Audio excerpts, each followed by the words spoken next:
नमस्कार प्यारे बच्चों, आज की कक्षा 12 की हिंदी विषय की क्लास में आप सभी का बहुत बहुत स्वागत है। मैं डॉक्टर मीनाक्षी दुबे आज आपके साथ चर्चा करने जा रही हूँ निबंध लेखन पर।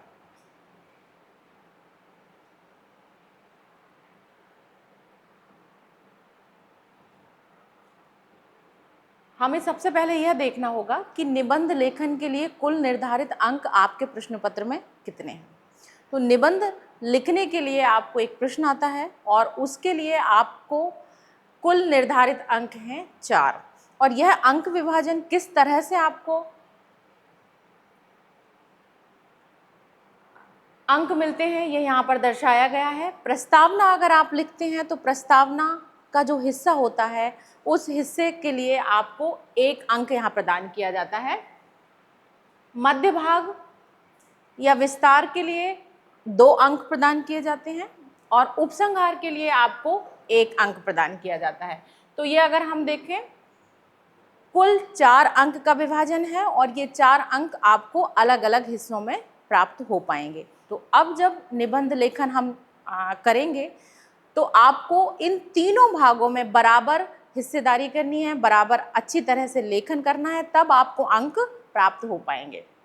सबसे पहले हमें यह देखना होगा कि निबंध लेखन के लिए महत्वपूर्ण क्या क्या बातें हो सकती हैं।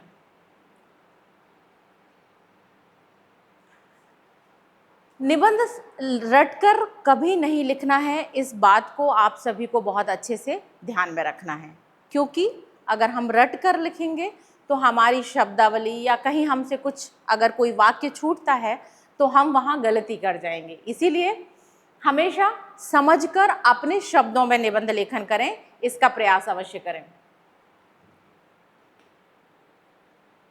जिस विषय पर निबंध लेखन करना हो उस पर चिंतन करके ही लेखनी चलानी चाहिए, ठीक है। तो हम जब हमारे पास कोई विषय आता है हम उस विषय के बारे में थोड़ा सा समझें, सोचें और उसके बाद फिर लिखना प्रारंभ करें। निबंध की प्रस्तावना और उपसंहार प्रभावोत्पादक होना चाहिए, अर्थात निबंध जब हम लिख रहे हैं तो उसकी प्रस्तावना किस प्रकार से हमें लिखनी है, इस बात का हमें विशेष ध्यान रखना है। तो आपने वैसे भी देखा होगा कि जब हम कभी भी किसी भी लेखन की शुरुआत करते हैं तो उसकी शुरुआत बहुत अच्छी हो और उपसंहार अच्छा हो तो उसका एक अलग प्रभाव पड़ता है। तो प्रस्तावना लिखने से पहले एक और बात जो आप ध्यान में रख सकते हैं वह यह है कि प्रस्तावना से पहले आप कुछ पंक्तियां उस विषय से संबंधित अवश्य लिख दें।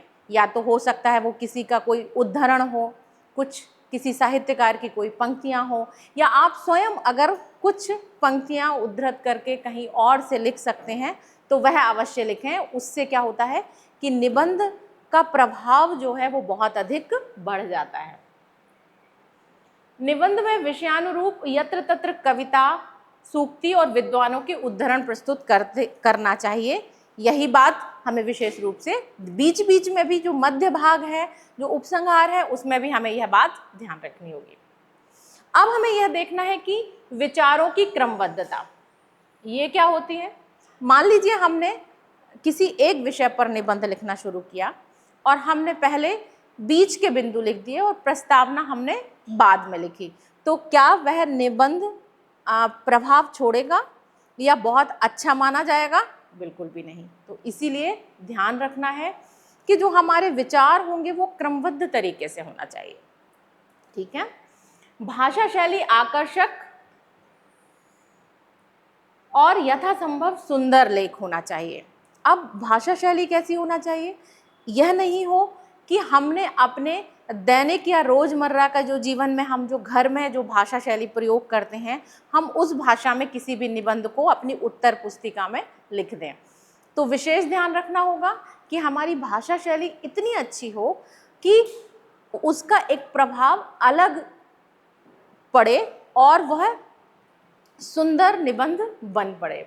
तो यथासंभव सुंदर लेख होना चाहिए, लेख भी सुंदर हो, अर्थात स्पष्ट हो।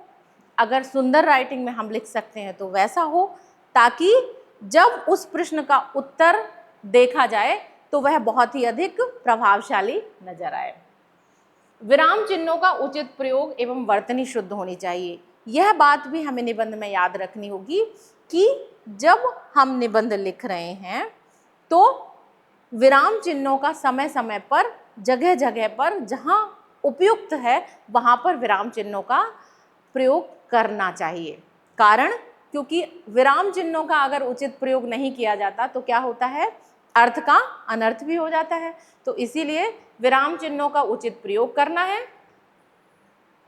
और वर्तनी की शुद्धता का ध्यान रखना है। वर्तनी अर्थात आपने कुछ शब्द लिखे हैं, वो अगर कठिन भी हैं तो आप उन शब्दों का बार बार अभ्यास कीजिए और शुद्ध वर्तनी लिखना सीखिए, क्योंकि हम हिंदी विषय की बात कर रहे हैं और हिंदी में अगर हम अशुद्ध वर्तनी लिखेंगे तो वह मान्य बिल्कुल भी नहीं होता है और आपके अंक वहाँ कटते हैं।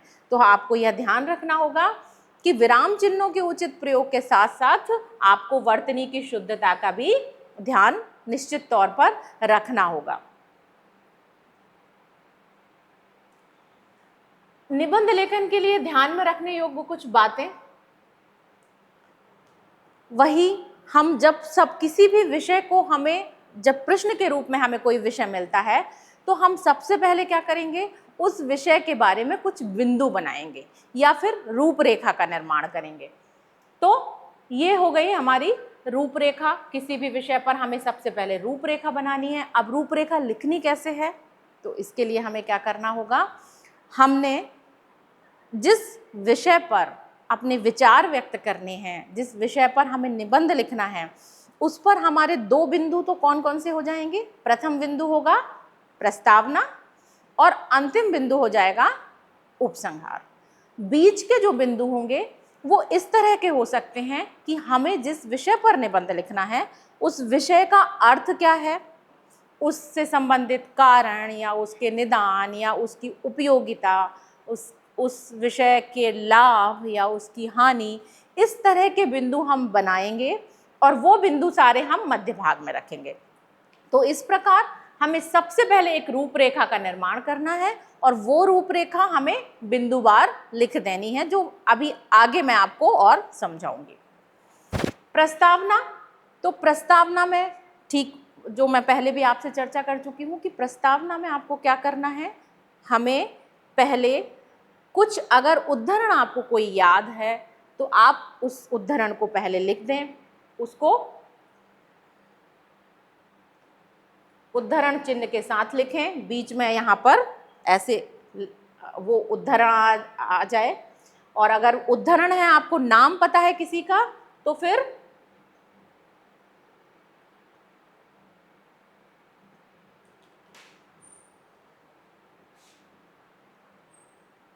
ठीक है, इस रूप में आपको लिखना है।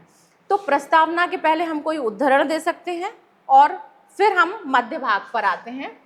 तो मध्य भाग में हमें क्या करना है, मध्य भाग में हमारे बिंदु आ जाएंगे और उपसंहार। तो अंत में फिर उपसंहार में हमें निबंध का अंत करना है। तो इस प्रकार से ये भाग होंगे, जो पहला प्रस्तावना होगा, मध्य भाग होगा, जिसमें मध्य भाग के अंतर्गत आप अन्य बिंदु भी ले सकते हैं, जो हो सकते हैं कि कारण हो, निदान हो, उपाय हो या फिर लाभ हो, हानि हो, उसका अर्थ, इस तरह के जो बिंदु होंगे वो पूरे मध्य भाग में आ जाएंगे। अब हम एक उदाहरण देखते हैं, शिक्षित बेरोजगारी कारण और समाधान। अब हमें यह देखना है कि हम किस तरह से इस उदाहरण के माध्यम से यह लिखना सीखें कि हमें पूरा निबंध किस प्रकार अपनी उत्तर पुस्तिका में लिखना है। तो हमारा विषय क्या था, शिक्षित बेरोजगारी कारण और निदान। तो सबसे पहले हमने ये रूपरेखा तैयार कर ली और रूपरेखा में हमने ये बिंदु लिख दिए। तो हमें अर्थात आपको अपनी जो उत्तर पुस्तिका है उसमें क्या करना है, ये पूरे बिंदु रूपरेखा के रूप में लिखने हैं इस निबंध के लिए। अब हमने सबसे पहले एक प्रस्तावना का पॉइंट दे दिया, उस अंत का हमारा बिंदु है उपसंहार। जो बीच का जो मध्य भाग है जैसा कि मैंने आपसे कहा था कि हम जिस विषय पर चर्चा कर रहे हैं उस विषय के बारे में हम उस विषय का अर्थ ले सकते हैं, उसके कारण ले सकते हैं, उसके निदान या समाधान ले सकते हैं। तो हमने ले लिया है यहाँ पर शिक्षित बेरोजगारी का अर्थ। हम यहाँ पर दर्शाएंगे कि शिक्षित बेरोजगारी होती क्या है, उसका अर्थ बताते हुए अगले बिंदु पर आएंगे। फिर बेरोजगारी के कारण क्या क्या हैं, तो आपको यह कारण निकालकर और इस बिंदु के अंतर्गत आपको यह कारण लिखने हैं। बेरोजगारी के निदान या समाधान, तो यह अगला बिंदु होगा और फिर होगा उपसंहार। तो यह दिखाने का, उदाहरण दिखाने का जो लक्ष्य था मेरा वो यह कि हमें किस प्रकार से रूपरेखा बनानी है। ये रूपरेखा के बिंदु हैं और इन सारे बिंदुओं पर आप आगे विस्तार से लिखने वाले हैं। तो पहले हमने रूपरेखा लिख ली, यह हमारी रूपरेखा है। उसके बाद हमने विस्तार पर हम जाएंगे। अभी आपको रूपरेखा लिखना बताया मैंने, उसके बाद अब हम ये देखेंगे कि हमें पूरा निबंध अगर लिखना है तो वो आप अपनी उत्तर पुस्तिका में किस प्रकार से लिखेंगे। तो अगला अगर हमारा विषय हमने ले लिया, तो मान लीजिए हमने एक विषय ले लिया, आपके प्रश्न पत्र में आया बढ़ता हुआ प्रदूषण विषय पर निबंध लिखिए रूपरेखा सहित, या रूपरेखा सहित बढ़ता हुआ प्रदूषण विषय पर निबंध लिखिए। तो आपको क्या करना है, सबसे पहले जो विषय है वो उत्तर क्रमांक यहाँ पर लिखा आपने,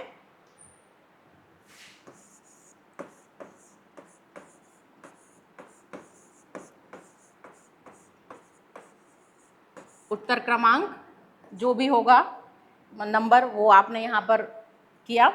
बढ़ता हुआ प्रदूषण, ये हेडिंग आपने बीच में रखी, उसके बाद रूपरेखा बनाई। तो ये रूपरेखा की हेडिंग डाली, उसके बाद इसमें सब टाइटल मतलब अन्य जो विषय हैं वो यहाँ पर पूरे लिख दिए। उससे क्या हुआ कि ये आपकी रूपरेखा तैयार हो गई। रूपरेखा हमने बना ली, प्रस्तावना, प्रदूषण का अर्थ, प्रदूषण के कारण, प्रदूषण के दुष्प्रभाव और प्रदूषण रोकने के उपाय, और अगला है यहाँ पर उपसंहार। तो इतने बिंदु हमारे बन के तैयार हो गए। अब रूपरेखा लिखने के बाद फिर हमें क्या करना है, फिर हमें अपने निबंध को विस्तार देना है। तो यह बात हमें ध्यान रखनी होगी कि 4 अंक के प्रश्न के लिए आपके पास आपको लगभग 120 शब्दों का यहाँ पर प्रयोग करना है। तो आप उससे ज़्यादा का प्रयोग कर सकते हैं, लेकिन उससे कम शब्दों में ना लिखें। तो हमने अब पहला हमारा जो बिंदु था वो उठाया, प्रस्तावना। हमने अपने बिंदु को लिखा, उसे अंडरलाइन किया, उसके बाद में यहाँ उसको विस्तार सूचक चिन्ह लगाया और उसके बाद यहाँ पर हमने लिखना शुरू किया। तो मान लीजिए हम प्रदूषण पर अगर हम प्रस्तावना दे रहे हैं तो हमने शुरू में क्या किया, अगर आपके पास कुछ पंक्तियां हैं, कोई उद्धरण है, तो आप प्रस्तावना के ठीक पहले यहाँ पर उसे लिख सकते हैं, इतने हिस्से में बीच में, ठीक है।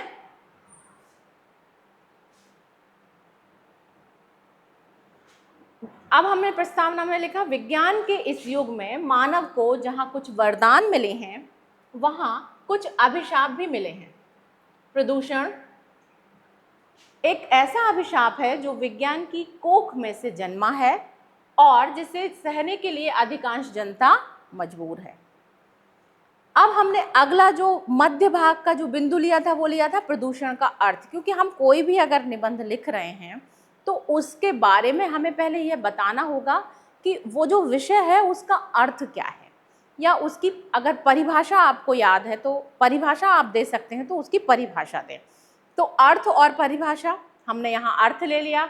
अगला बिंदु फिर आपने लिखा थोड़ी सी जगह छोड़कर, प्रदूषण का अर्थ, फिर उसे अंडरलाइन किया, विस्तार सूचक चिन्ह लगाया और फिर लिखना प्रारंभ किया कि प्रदूषण का अर्थ है प्राकृतिक संतुलन में दोष पैदा होना, न शुद्ध वायु मिलना, न शुद्ध जल मिलना, न शुद्ध खाद्य मिलना, न शांत वातावरण मिलना। तो कुल मिलाकर प्रदूषण का अर्थ क्या हुआ, प्रदूषण का अर्थ हुआ कि जो प्राकृतिक संतुलन है या जो प्राकृतिक व्यवस्था है उसमें दोष उत्पन्न हो जाना। अब हमें लिखना है कि भाई प्रदूषण का अर्थ हमने समझ लिया कि प्रदूषण का अर्थ क्या है। अब हम बताएंगे कि आखिर प्रदूषण का अर्थ तो यह है और प्रदूषण बढ़ भी रहा है, लेकिन प्रदूषण के कारण क्या क्या हो सकते हैं। तो अगला बिंदु हमने रखा प्रदूषण के कारण। आपने फिर वही किया, प्रदूषण के कारण हेडिंग डाली, उसको अंडरलाइन किया, विस्तार सूचक चिन्ह लगाया। बच्चों इस बात का विशेष ध्यान रखना है कि जो यहाँ पर चिन्ह होगा वो कौन सा होगा, विस्तार सूचक चिन्ह जो यहाँ लगाया हुआ है मैंने, आप इसको अंडरलाइन करेंगे। फिर अब ये जो बिंदु है इस बिंदु को आपको विस्तार देना है। तो अब इस बिंदु का विस्तार हमने इस तरह से लिख लिया, प्रदूषण को बढ़ाने में कल कारखाने,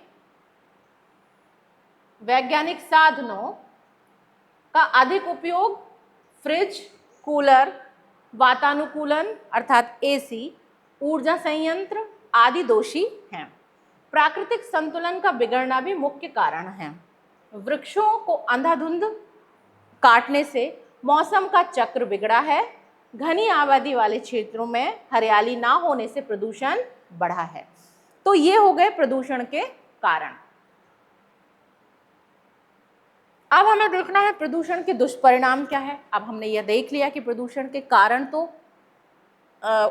ऊपर दिए जा चुके हैं, अब उसके दुष्परिणाम क्या क्या हो सकते हैं। तो हमने फिर वही किया, बिंदु लिखा अपना, उसको अंडरलाइन किया और विस्तार सूचक चिन्ह लगाया और फिर हमने उसको उस विचार को या उस बिंदु को विस्तार देना प्रारंभ किया। तो यहाँ हम लिख देते हैं उपर्युक्त जो प्रदूषण है उनके कारण मानव के स्वस्थ जीवन को खतरा पैदा हो गया है। लंबी सांस लेने में अभी व्यक्ति परेशानी अनुभव करने लगा है। गंदे जल के कारण कई बीमारियां होने लगी हैं और वही जल मनुष्य के शरीर में पहुंचकर घातक बीमारियां पैदा करता है। अब हमने यह देख लिया कि निबंध में हमने पहले प्रस्तावना लिखी, फिर उसके बाद हमने लिखा कि उस प्रदूषण की हम बात कर रहे हैं तो प्रदूषण का अर्थ क्या है, फिर उसके कारण क्या है, फिर उसके दुष्प्रभाव क्या क्या हो सकते हैं। और अब हमें यह देखना है कि अब कारण है तो उसके लिए हमारे पास समाधान भी होना चाहिए या सुधार के उपाय भी होना चाहिए। तो अगला बिंदु हमने लिया है सुधार के उपाय। ठीक है, तो अगला बिंदु हमने फिर बिंदु लिखा, उसको चिन्हित किया और विस्तार सूचक चिन्ह लगाया। उसके बाद फिर हमने फिर उसके को विस्तार दिया। विभिन्न प्रकार के प्रदूषण से बचने के लिए हमें चाहिए कि अधिक से अधिक पेड़ लगाएं, हरियाली की मात्रा अधिक हो, सड़कों के किनारे घने वृक्ष हो, आबादी वाले आबादी वाले जो क्षेत्र हैं वो खुले हों, हवादार हों, कल कारखानों को आबादी से दूर रखना चाहिए और उनसे निकले प्रदूषित मल को नष्ट करने का उपाय सोचना चाहिए। तो ये कुछ उपाय बहुत सरल तरीके से सरल वाक्यांश के साथ आपको यहाँ पर दिखाए गए हैं। अब उपसंहार की बात करते हैं। तो हमारा प्रस्तावना वाला हिस्सा हो गया, फिर मध्य भाग हो गया और अब हम अंत में उपसंहार के रूप में हम क्या कह सकते हैं। तो मान लीजिए हमने लिखा है कि यहाँ पर भी इसको भी आप अंडरलाइन करेंगे, विस्तार सूचक चिन्ह लगाएंगे और अब उसको विस्तार देंगे। आप इससे और बड़ा भी लिख सकते हैं।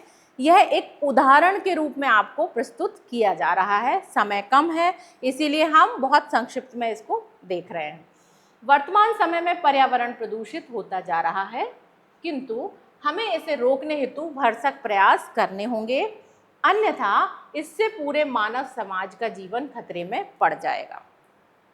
फिर अंत में अगर आपको फिर कोई अच्छी सी पंक्तियां हैं याद हैं तो आप वो लिख सकते हैं। मान लीजिए आप प्रदूषण के लिए 2 पंक्तियां अभी मुझे याद आ गई हैं, आप वह लिख सकते हैं कि गर हाथ से मिटी गई ना अपनी ही बदी, गर हाथ से मिटी गई ना अपनी ही बदी, तो रोते रोते जाएगी 21वीं सदी। क्यों?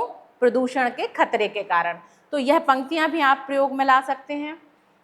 इस प्रकार हमने देखा कि जो निबंध है उसे किस तरह हमें धीरे धीरे लिखने की प्रक्रिया करनी है। मतलब हम पहले सोचेंगे, विचार करेंगे, उसके बिंदु बनाएंगे, रूपरेखा लिखेंगे, फिर रूपरेखा के बिंदुओं को धीरे धीरे एक एक करके विस्तार देंगे। एक बिंदु लिखेंगे, उसको अंडरलाइन करेंगे, उसमें विस्तार सूचक चिन्ह लगाएंगे और फिर उस विचार को हम विवरण देंगे या हम उसका वर्णन करेंगे। तो अब यहाँ पर हम यह देख सकते हैं कि कुछ ऐसे विषय भी हैं जो आप जिन पर अभी अभ्यास कर सकते हैं, जिनके बारे में आप रूपरेखा बनाकर लिख सकते हैं पहले से और उनका अभ्यास कर सकते हैं, ताकि आपको ऐन मौके पर बहुत ज़्यादा विचार करने की आवश्यकता ना पड़े। तो कुछ विषय यहाँ पर संभावित विषय यहाँ पर दिए गए हैं। हो सकता है कि आपकी परीक्षा में इन विषयों पर से किसी एक विषय पर आपसे निबंध लेखन करवा लिया जाए। तो प्यारे बच्चों, इन विषयों पर थोड़ा सा विचार कीजिए, चिंतन कीजिए, कुछ बिंदु बनाने का प्रयास कीजिए। जैसे पहला विषय यहाँ लिया गया है, प्रदूषण कितना घातक। ये विस्मयादि सूचक चिन्ह है, प्रदूषण कितना घातक। मनोरंजन के साधन अगला विषय है, भ्रष्टाचार की समस्या, स्वावलंबन, युवा एवं स्वरोजगार, बहुत अच्छा विषय है, पर्वों का आनंद, स्वास्थ्य का महत्व, नारी शिक्षा का महत्व, साहित्य और समाज,